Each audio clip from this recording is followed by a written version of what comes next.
I think the fear is uncertainty. I think that's the reason why there is a billion-dollar industry now teaching people how to become more present. And the irony is if we would have been able to live in the present 100,000 years ago in the savannas of Africa, we would have gotten eaten by the lion that we didn't see coming. Living in the present is not evolutionarily advantageous. You know what's advantageous is the fact that we can imagine future scenarios.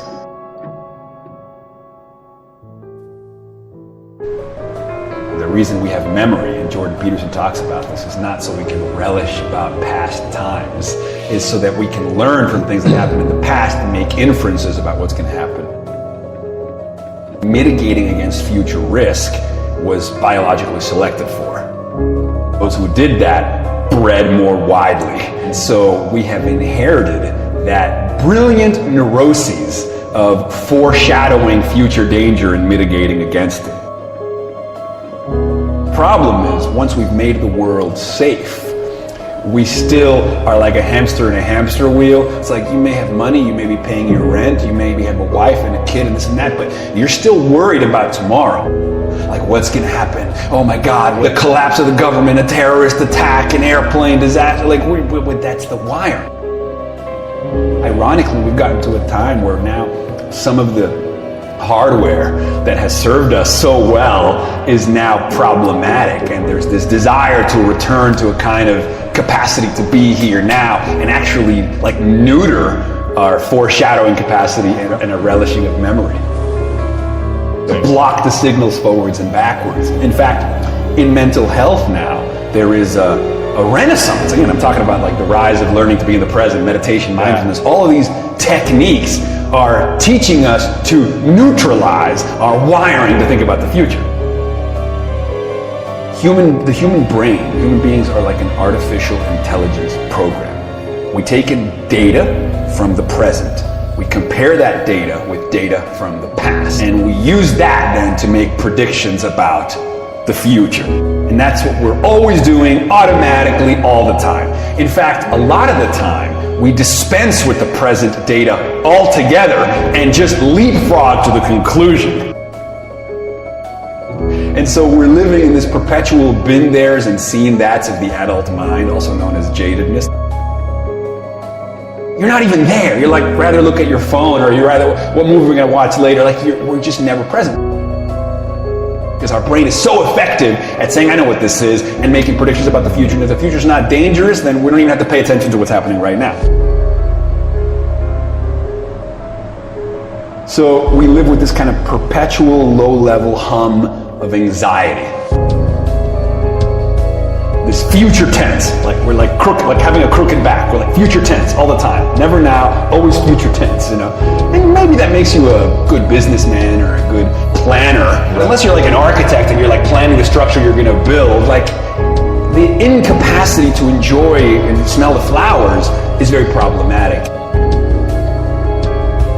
What are some of the ways that we can neuter our compulsion to constantly leapfrog to the future? Travel, experiences that violate your expectation. Art, what these things do is they block all signals forwards and backwards. It's hard to know what's about to happen if you're in a place that's completely new. When you're off the reservation, you don't know where that path leads. And when you don't know where that path leads, it's hard to imagine where it leads. So instead, your senses are heightened and you're here now paying attention. And it also answers this dilemma of our existential conundrum of what to do about death. Because it's not even that we're afraid of dying tomorrow. We're afraid of dying in 30 years. Like, I'm afraid of turning 90 and dying when I'm 90. Except when I'm traveling, when I'm exposed to great, beautiful art, when I'm making love, what happens is you block all signals forwards and backwards. When you block all signals forwards and backwards, you enter the flow of the present. A present that is literally wonder-full. Wonder being the byproduct of exactly that unencumbered sense of first sight or virginal noticing. So you're obliterating the adult capacity to foreshadow everything. and you are returning to a more virginal state of heightened appreciation for what's unfolding in real time.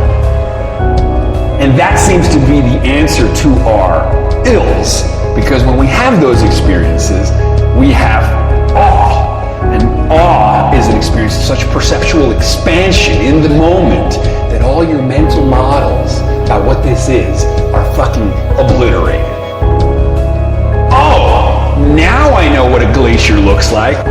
Oh, that's what a lion looks like in its natural habitat. Like you are dumbstruck, you are awestruck. Even though these are transitory experiences, they leave afterglows.